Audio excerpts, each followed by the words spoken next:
प्रेम से बोलिए जितवाहन बाबा की जय। माताएं एवं बहने, मैं एक जितिया व्रत की कथा सुनाने जा रही हूँ। जीवित पुत्री का व्रत, खैर जितिया कहते हैं, खुरजितिया कहते हैं, जीवित पुत्री का व्रत कहते हैं। मैं उसी का कथा सुनाने जा रही हूँ। इस कथा को पूरा सुनिए और रहस्य जानिए। आदि नहीं, आदि सुनने में जितवाहन भगवान का अपमान होती है, पूरा सुनने में पुत्र की आयु लंबी होती है, दीर्घ आयु होती है। इसलिए कथा को पूरा सुनिए और रहस्य जानिए। जय जितवाहन बाबा, जय जितिया माई। माताएं एवं बहने, एक राज्य में एक राजा थे। बहुत अच्छे राजा थे, बहुत महान राजा थे। राजा जो थे लोगों का भलाई करते थे। राजा के द्वार पर कोई भी जाते थे तो राजा उदास नहीं लौटने देते थे। उन्हें कुछ ना कुछ देकर ही अपने दरबार से चलाते थे। धीरे धीरे समय बीत रहा था। राजा की 7 रानी थी और राजा एक थे, लेकिन 7 रानी कैसे थी? कोई तो कारण होगा। तो राजा के एक रानी थी तो संतान नहीं जन्म लिया, तो राजा दूसरा विवाह कर लिए। धीरे धीरे 7 विवाह कर लिए। राजा साहब का 7 रानी हो गई। जब 7 रानी हो गई फिर भी राजा साहब का कोई संतान नहीं हुआ। जब संतान नहीं हुआ तो राजा बहुत दुखी रहने लगे। राजा को लगता था कि मेरा संसार में तो कुछ है ही नहीं। राजा क्रोध में दान पुण्य सब देना छोड़ दिए, पूजा पाठ करना सब छोड़ दिए। 7 रानी राजा के बड़ी उदास रहती थी, राजा भी उदास रहते थे। धीरे धीरे समय बीतता जा रहा था और राजा का मन उदास होता जा रहा था। आश्विन का महीना था, कृष्ण पक्ष सप्तमी का दिन था। जो हम लोग नहाई खाई करते हैं तो बहुत सारे बूढ़ी जवान, जिनका 1 बच्चा है, जिनका 2 बच्चा है, जिनका पोता पोती सब हो चुका है, वो सब लोग हाथ में दतवन लेके और अपना कपड़े लेकर, हाथ में लोटा लेकर सब जा रहे थे। कहाँ? नदी के अरार नदी जा रहे थे स्नान करने के लिए। कुछ लोग पूजा के भी सामान लिए हुए थे, सब जा रहे थे और जितवाहन बाबा के गीत गाते जा रहे थे सब लोग। रास्ते पर राजा साहब के घर पड़ता था। राजा साहब के घर पड़ता था तो जो रानी थी, रानी अपने छत पर से देख रही थी। रानी बोली कि आप लोग कहाँ जा रहे हैं? जब रानी का बात सुने सब लोग तो कहने लगे कि भाई, जहां हम लोग जा रहे हैं वहां आप नहीं जाइएगा। रानी कहती है कि काहे नहीं जाएंगे? तो आप तो राजा के राजघराने के हैं, कहीं नहीं जाते हैं, और हम लोग तो प्रजा हैं तो जा रहे हैं नदी स्नान करने। कहते हैं कि भाई आज सब इकट्ठा होके इतने सारे महिलाएं जा रहे हैं, आज क्या है, कुछ है? तो हाँ, आज है जीवित पुत्रिका के नहाई खाए है। जो हम लोग खैर जितिया करते हैं उसका नहाई खाए है। कहते हैं कि हम जाएंगे। कहते हैं चलना है तो चलिए। तो जब बड़ी रानी तैयार हुई तो सभे रानी कहती है कि ये रानी साहब हम चलेंगे। सब लोग जाने लगे। रानी भी पूजा पाठ के सामान ले ली।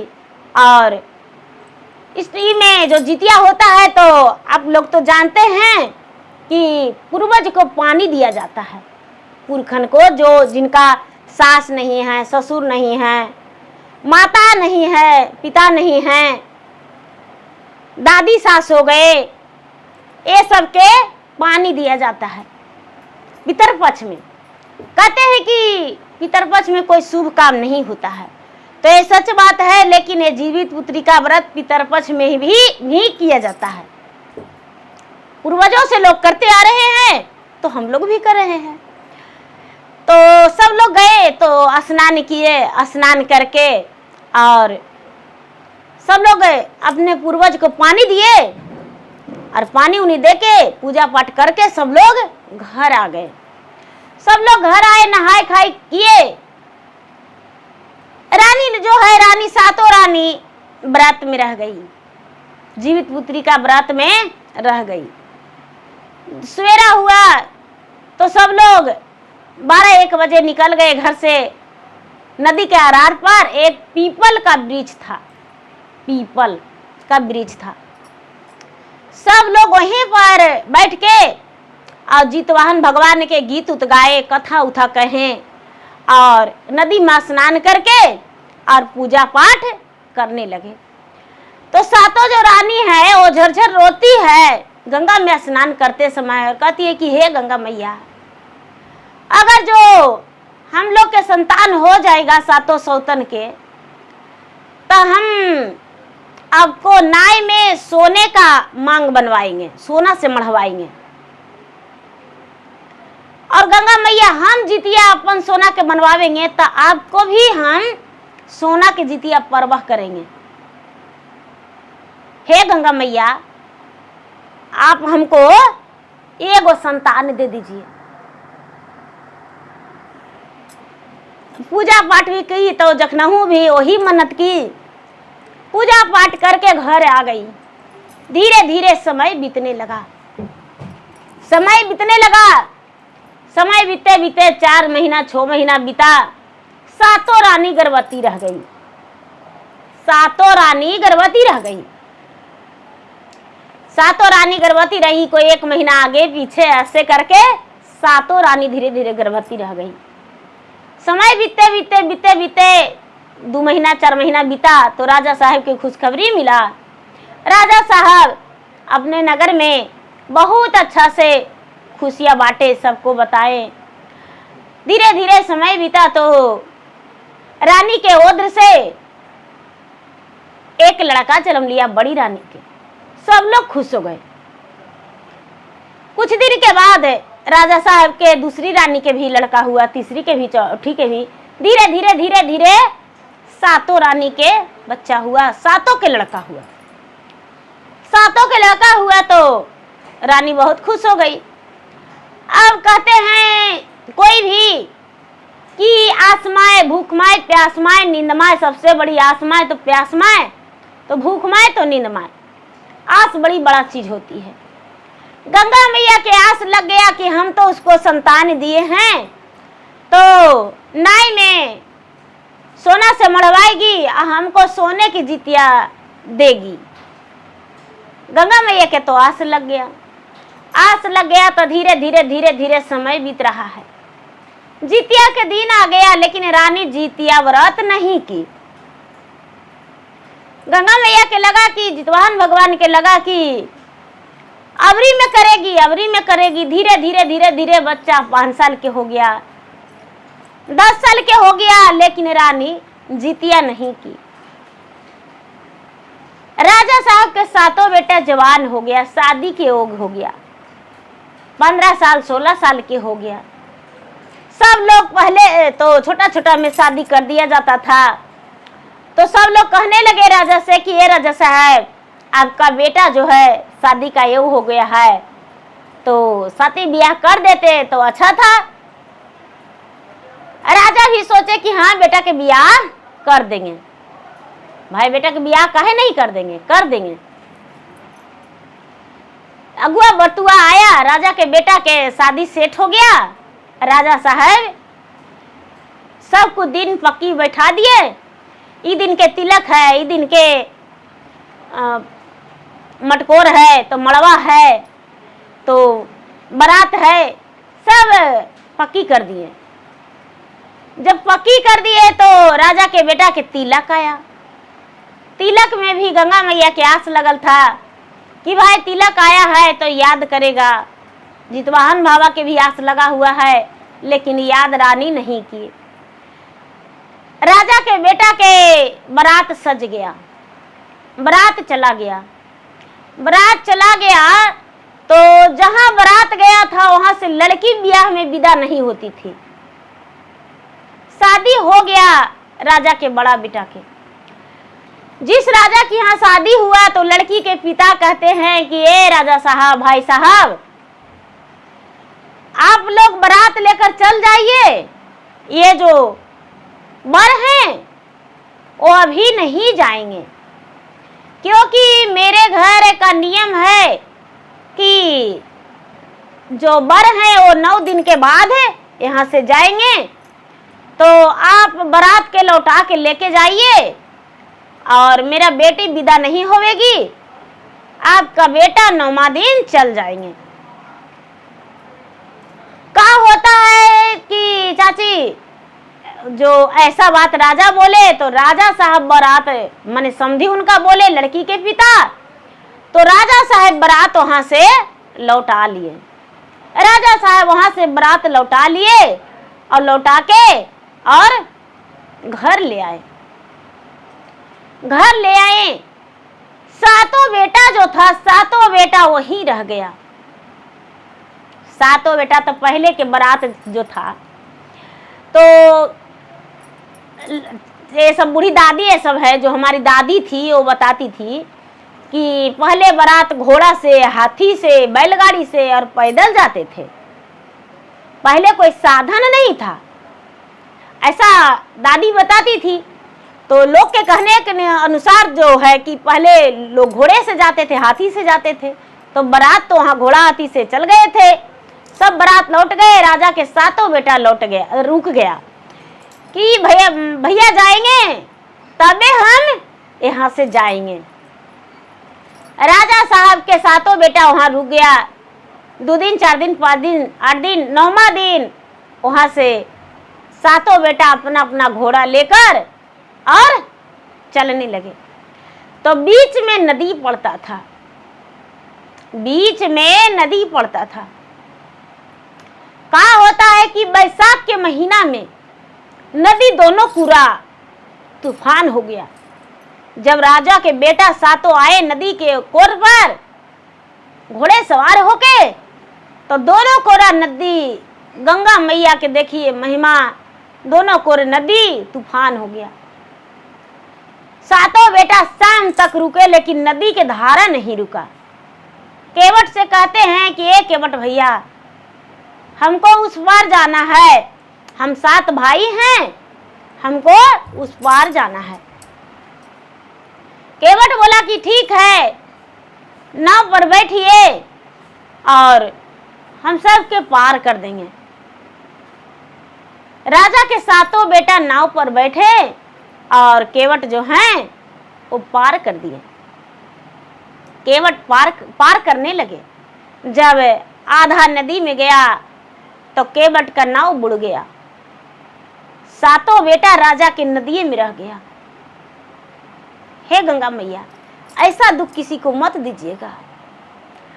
सातों बेटा राजा के नदी में रह गया। केवट के कुछ नहीं हुआ, दाग नहीं लगा। देखिए जितवाहन भगवान की महिमा, गंगा मैया की महिमा। केवट नदी पर आके इस बार होके और लोग के बताए तो राजा के जानकारी हो गया। अब रानी जो है पूरा रोने लगी। राजा क्या करेंगे, प्रजा लोग बोले कि राजा साहब आपको भाग में संतान नहीं था, हिम्मत करिए। रानी तो रो रो के पगला गई। सातों रानी खूब रोती थी रोज। धीरे धीरे समय बीता। अब यहाँ जो राजकुमार की पत्नी है वो गर्भवती रह गई। गर्भवती रह गई तो 1 महीना बीता, 2 महीना बीता, 4 महीना बीता, तो अपने माई से बताई कि माँ हम तो गर्भवती हैं। राजा से रानी बताई, जो राजकुमारी थी उसकी माँ बताई उसके पिता से कि देखिए इसका जो है बच्चा होने वाला है, राजा साहब से जाके बता दीजिए। कहते हैं कि उनका 7 गो बेटा नदी में बह गया, मर गया। कौन मुँह जाए बताने, हम बताने नहीं जाएंगे, जब होगा तो देखा जाएगा। अब धीरे धीरे बेचारी अपना दिन जोड़ने लगी, गिनने लगी कि महीना में हमको बच्चा होगा। धीरे धीरे धीरे धीरे समय बीतने लगा तो सबके घर में बेटी भारी हो जाती है, ज़्यादा दिन हो जाता है तो माँ बाप के लिए भारी नहीं होती है, लेकिन टोला पड़ोसन मोहल्ला के लिए भारी हो जाती है। देख के लोग कहते हैं कि बेटिया यही है, खाना वो नहीं देती है, खर्चा नहीं देती है, लेकिन कह देती है। तो उसका घर में भौजाई हो उद्वास करने लगी, कहती है कि अरे तुम्हारा पति तो मर गया तो तू हमको सिर पर बैठेगी, हिस्सा बरखरा लेगी, ये बच्चा का परवरिश कौन करेगा? तू मेरा सिर पे कलेजे पे मूंग डाल दरेगी, अपना ससुराल चले जाओ। धीरे धीरे धीरे धीरे बेचारी के 9वां महीना जब बीता तो भौजाई इतना उद्वास करने लगी, इतना उद्वास करने लगी, तो बेचारी विधवा स्त्री से सहा नहीं गया, सहा नहीं गया। वो क्या करती है कि 9वां महीना पूरा चल रहा था और घर से निकल गई, एकदम पूरा दिन था उसका, शाम सुबह ऐसे करके बच्चा जन्म लेता। घर से निकल गई, अपना माँ से पूछी कि माँ मेरा ससुराल जो है, ससुर का नाम क्या है बता दूं। पूछ के और चल दी, चलते चलते चलते चलते चलते चलते चलते चलते अपना ससुराल पहुंच गई। एकदम फटा पुरान कपड़ा पहन के और अपना ससुराल पहुंच गई।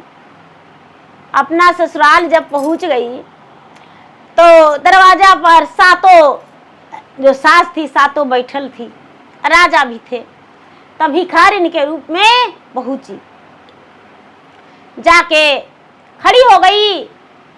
शाम का समय था, कहती है कि ए माँ जी हमको रात भर रहे के जगह दीजिएगा अपना घर में, देखिए ना मेरा शाम का समय हो गया और मेरा मायका दूर है, आप रहने दीजिएगा। पूछते पूछते बेचारी ससुर के घर दरबार पर पहुंच गई। सातों रानी कहती है कि नहीं नहीं नहीं रखेंगे, पता नहीं क्या किए, किस पाप के कारण मेरा सातों बेटा गंगा जी में दह गया और तुम आई हो मेरे घर रहने के लिए और पेट में तुम्हारा बच्चा है, कुछ हो जाएगा तो मुझ पे कलंक लग जाएगा, हम नहीं रखेंगे। राजा कहते हैं कि नहीं रख लो, क्या होगा रात भर रहने में। कहती है कि देखिए हमको खाना नहीं दीजिएगा, लेकिन रात बिताने के लिए जगह दे दीजिए, नहीं भी अंदर जाने का इजाजत दीजिएगा तो हम दरवाजे पर आपको दिन रात बिता लेंगे। राजा बड़ी अपना रानी से घिघियाने लगे तो रानी सातों जगह दे दी। सातों रानी जगह दे दी। जो बेचारी बहू थी विधवा, भिखारिन कहिए या तो बहू कहिए या तो उसको राजकुमारी कहिए, राजकुमारी तो उसको रही नहीं। बेचारी घर के अंदर गई, 12-1 बजा 2 बजा तो उसको दर्द शुरू हो गया। दिन पूरा होल था, दर्द शुरू हो गया। जब दर्द शुरू हुआ तो चिल्लाने लगी। चिल्लाने लगी तो रानी जाके राजा से कहती है कि ये राजा साहब देखिए हम मना कर रहे थे कि उसको मत रखिए, देखिए वो दर्द से पूरा पीड़ित है, हम क्या करें। राजा कहते अब वर्षा होने लगा, पूरा बादल गरज रहा है, पूरा घमासान वर्षा हो रहा है, इतना वर्षा हो रहा है कि बिना बादल के वर्षा गड़गड़ गरज रहा है, बिजली चमक रहा है और बारिश हो रहा है। देखिए भगवान का महिमा। वर्षा जब हो रहा है तो राजा कहते हैं कि भाई बारिश में डगरीन कैसे बुलावे जाए। हे बड़ी रानी आप ही जाके और उसका थोड़ा सा सेवा कर दीजिए, जो कि उसका बच्चा को जन्म देने में आसान पड़ जाए। क्या करती है जो बड़ी रानी है, बड़ी रानी जाती है उसके पास, उस भिखारिन के पास, और जाके और उसको सोटने लगती है। धीरे धीरे धीरे धीरे बच्चा जन्म ले लेता है। बच्चा जन्म लेता है तो जो छौ रानी है वो खटपट खटपट होने लगी। कहती है कि ये रानी, ये दीदी, थोड़ा सा हमको बचवा के दिखा दीजिए। जब बड़ी रानी बच्चा को दिखाई ये छो सौतन के, तो कहती है कि आहा, ये बच्चा का सूरत जो है, जो मेरा बड़ा बेटा था राजकुमार, वैसा मिलता है। इसका हाथ, पांव, मुख, लीलार, आंख सब उसी पर जाता है। इतना ही में मंझली रानी भी डूब गई शौर में। कहती है कि ये दीदी, आप तो प्रसव करवा दिए और हम बच्चा के पोछ देंगे। तीसरी रानी ढूक गई से कहती है कि ये दीदी, हम नर काटेंगे, हम नर काटेंगे बच्चा के। चौथी रानी कहती है कि हम इसको स्नान कराएंगे। पांचवी रानी कहती है कि हम इसको तेल लगाएंगे। छठी रानी कहती है कि हम इसको गोद खिलाएंगे, गोद में लेंगे। सातवीं रानी कहती है हम इसको दूध पिलाएंगे। सातों शौर में हिल गई खुशी खुशी। देखिए भगवान का महिमा। जो बेचारी बहू है, या भिखारिन कहिए या बहू कहिए, वो बेचारी मन ही मन कर रही कि हाँ, कितना अच्छा मेरा सातों सास है। सातों शौर में हिल गई बिना कहले। हम किसी को बताए वो नहीं किए हैं, पर्चे भी नहीं दिए। यदि पर्चे दे देते तो पता नहीं और ये लोग कितना करते। सब मिलके बच्चा में लटक गए और सवेरा हो गया। सब लोग स्नान कराए, उसको हल्दी हलवा घाटे और उसको बड़ा प्यार से दिए, बड़ा प्यार से दिए। दिन बीत गया। जब रात हुआ है तो ये जो राजकुमार है, राजा के बेटा, तो रात्रि में ठीक 12 बजता है तो जाके दरवाजा पर खड़ा होके कहता है,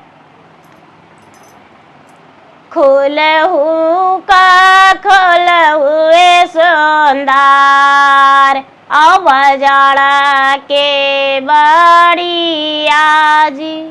अरे हम अइली बाबुआ के देखे जी, किया के है ये सुंदर, अब बनला पलंगिया जी। अरे किया कैसाना बिछल बिछौला, काथी के तेलवाए सुंदर, और जरे सारी रातिया अकेहू सोवलन संगे साथ जी। तो इधर से बेचारी जो पत्नी है वो कहती है कि ये तो मेरे पति का आवाज है। 9 दिन हम साथ में रहे हैं तो मेरे पति ही साथ में हैं।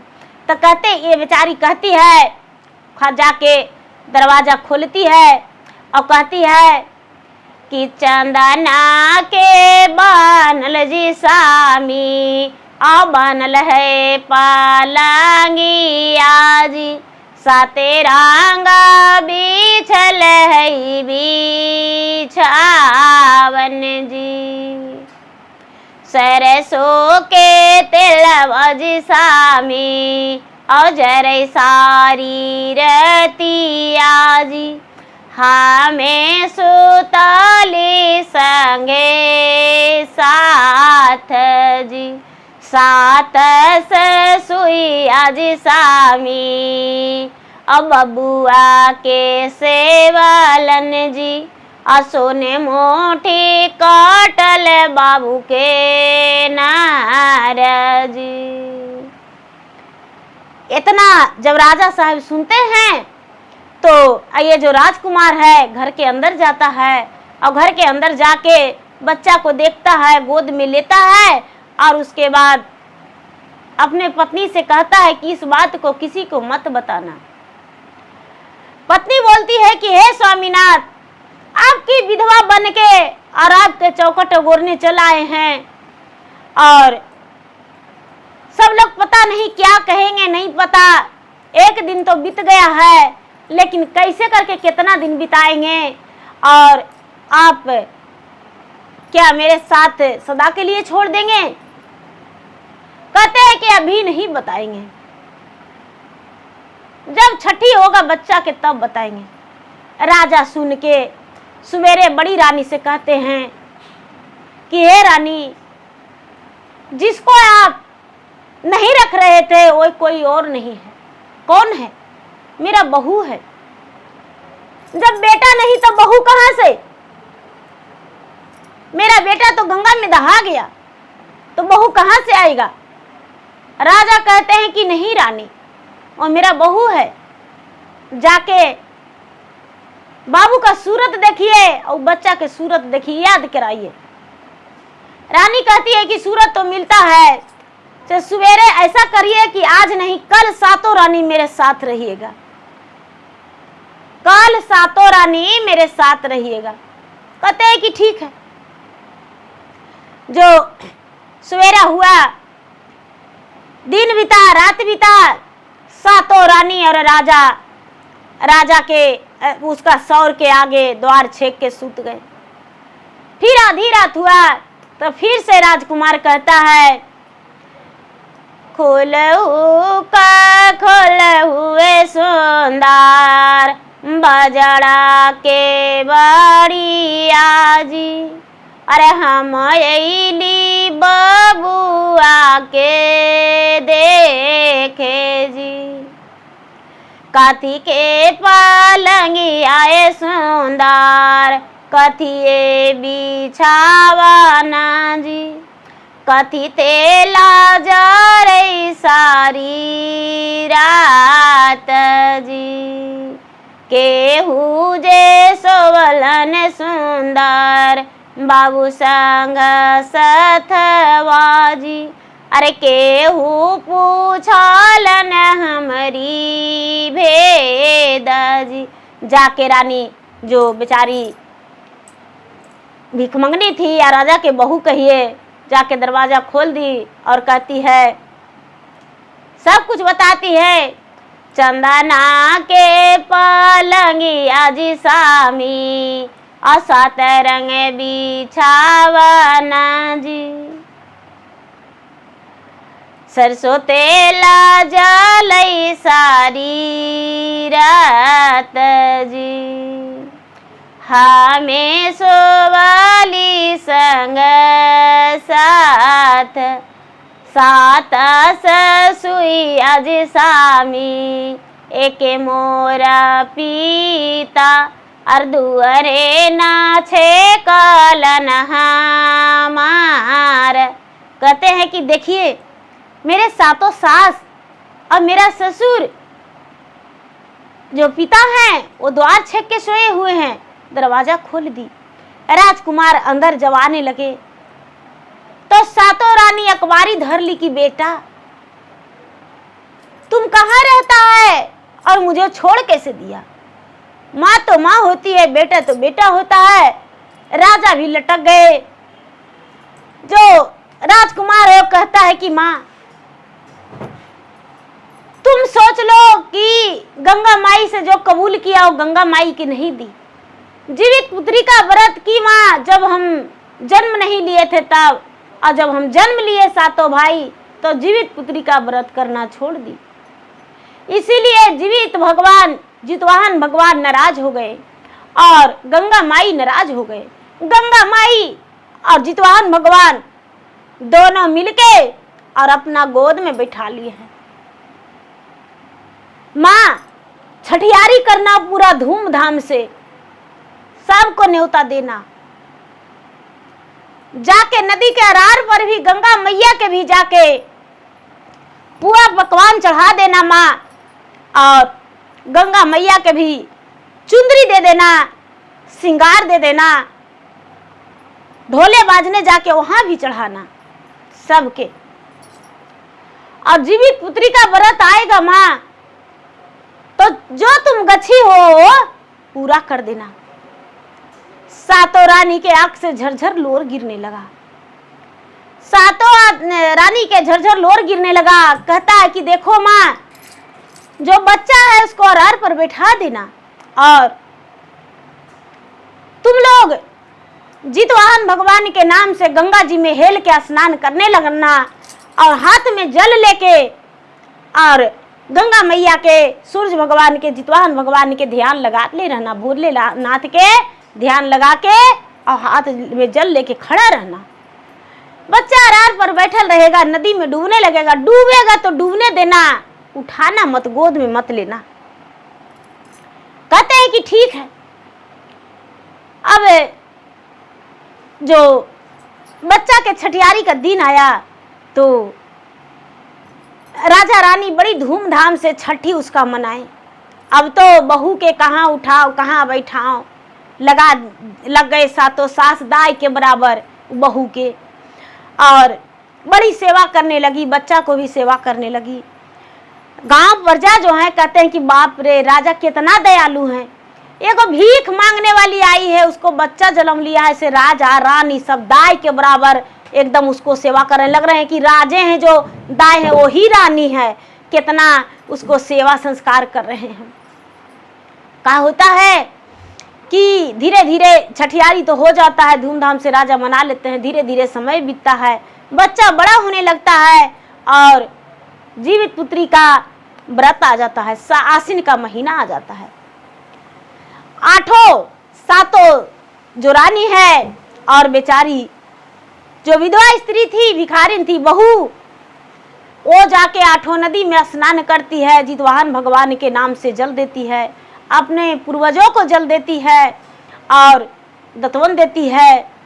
उसके बाद अष्टमी के दिन बड़ी धूमधाम से जो रानी है, सातों रानी नाव में सोना से नाव के मढ़वाती है, सोना से नाव के मढ़वाती उसका मांग में, और सब जीवित पुत्री का जीवित वाहन जितिया जो लॉकेट पहनते हैं, जितिया बनवा के आठों रानी अपना हाथ में लेकर स्नान करके और धारा जा रहा है, खड़ा है आठों रानी, सात सास एक बहू और बच्चा के अरार पर बैठा दिया, पूजा पाठ करके और बच्चा के अरार पर बैठा दिया। गंगा के धारा बह रहा है, बच्चा रो रहा है, चिल्ला रहा है, लेकिन आठों में से कोई भी आंख नहीं खोल रहा है, कोई नहीं खोल रही है आंख कि हम आंख खोल के बच्चा को देखें, बच्चा रो रहा है। गंगा माँ जो हैं वो कह रहे हैं कि अरे किसका बच्चा है, बच्चा तो मर जाएगा, किसका बच्चा है। गंगा मैया जाके और बच्चा को गोद में लेके बुढ़िया के रूप धारण करके प्रकट होके बच्चा को गोद में ले लेते हैं। बच्चा नदी में गिर जाता है, उसको गोद में ले लेते हैं और जाके उसको डांट के रानी के कहते हैं कि अरे जिसके लिए व्रत की हो वो तो गंगा में डूब जाएगा, मर जाएगा, तो व्रत किस लिए की हो। सातों रानी कहती है कि हे गंगा मैया, जैसे सात पुत्र के अपना गोद में बैठा लिए वैसे इसको भी गोद में बैठा लीजिए। जब जिसका पिता नहीं तो बड़ा होगा तो हमसे पूछेगा तो हम क्या उसको जवाब देंगे। और इतना कह के और सातों रानी गंगा मैया के गले में जितिया जो है जितवाहन होता है वो पहना दी, लॉकेट पहना दी और गंगा मैया के गोड़ में लटक गई, सातों मिल के गोड़ में लटक गई। गंगा मैया जो है सातों आठों के कहते हैं कि सुहागवती रहो, पुत्रवर्ती रहो, मुख भरा आशीर्वाद दे दिए। सातों जो है आठों वहां पर खड़ी हो गई और गंगा मैया कहते हैं कि जाओ घाट पर, जाओ अपना पुत्र को, बहू जो थी ले ली गोद में और गई अरार पर तो जितिया भगवान के पूजा करने लगी। गंगा के घाट पर जो कलसा धर के और वहाँ पर जितवाहन रखते हैं, फल रखते हैं ना, तो वहाँ पर पूजा करने लगी। जो बरियार के पूजा करते हैं, बरियार को तो पूजा करते हैं, तो वहाँ पर पूजा करने लगे तो सातों बेटा रानी के प्रकट हो गया। रानी जो है अपना अपना बेटा के गले से लगा के, सीने से लगा के और रोने लगी कि बेटा तू कहाँ चला गया था। बेटा कहता है कि माँ हम नहीं चले गए थे, भूल तो तुमने किया, जो गंगा मैया से गछ के अब पूरा नहीं की। इसीलिए माँ किसी को गछ के और आस करके निराशा नहीं करना चाहिए। तूने तो गंगा मैया के और जितवाहन भगवान के आस लगा के और फिर व्रत नहीं किया। जब निसंतान थी तो व्रत की, और जब संतान हो गया तो व्रत नहीं की। माँ कभी भूल कर ऐसा नहीं करना चाहिए। अब तो बेचारी जो विधवा की जिंदगी बिता रही थी, राजकुमारी जो 9 दिन सिर्फ अपने पति के साथ बिताई थी, अपने पति में लटक के गले में रोने लगी। सारे लोग जुट गए, कहते हैं कि अरे राजा के बेटा सातो कहां से आ गया गंगा जी के घाट पर। सातो रानी जितिया व्रत की कहियो नहीं की थी, बाल बच्चा नहीं था तो की थी, और अब देखिए इस बार जितिया व्रत की तो राजा के सातों बेटा आ गया। राजा साहब के जानकारी हुआ, ढोल बाजन लेके नदी के आरार पर गए, खूब ढोल बाजन नाच मोजरा करवाए और उसके बाद सातों बेटा के वहां से लाए, सातों बेटा के अपना घर लाए। राजा साहब बड़ी बधाई खुशी मनाए। सुबह में सब कोई पूजा पाठ करके गाय का दूध से पारण किए। अब रानी जो है, कोई भी पूछने लगे कि भाई आपका बेटा कैसे जीवित हो गया, तो रानी कहती है कि जीवित पुत्री का व्रत किए तो मेरा बेटा जीवित हो गया, मरकर भी जीवित हो गया। धीरे धीरे समय बीता, राजा और 6 बेटा के ब्याह कर दिए। अब तो राजा के घर में 7 गो बेटा, 7 गो पुतो, पोता पोती से घर भर गया। राजा के तो घर में एक बरियाती के परिवार हो गए, कोई कमी नहीं। राजा जो है खुश रहने लगे और लोगों से सबसे बताने लगे कि भाई खैर जितिया जरूरी करना चाहिए, जो संतान वाली है वो भी और जिनका संतान नहीं है वो भी करके और भगवान से आराधना करे कि हे भगवान मेरे गोद में संतान दे दीजिए। और भगवान उनका पुकार सुन लेते हैं और भगवान उन्हें संतान देते हैं। जितवाहन भगवान उसे संतान दे देते हैं और वो भी पुत्रवान हो जाती है। तो माताएं एवं बहनें, यदि मेरा कथा अच्छा लगा हो तो मेरा कथा को लाइक करें, शेयर करें। चैनल पर यदि नए हैं तो चैनल का सब्सक्राइब करें, बेल आइकन घंटी को दबाएं, जो कि मेरा वीडियो का नोटिफिकेशन सबसे पहले आपके पास जाए, आप मेरा वीडियो सुन सके। कमेंट बॉक्स में जय जितवाहन बाबा, जय जितिया माई जरूर लिखें। धन्यवाद। हर हर महादेव, घर घर महादेव।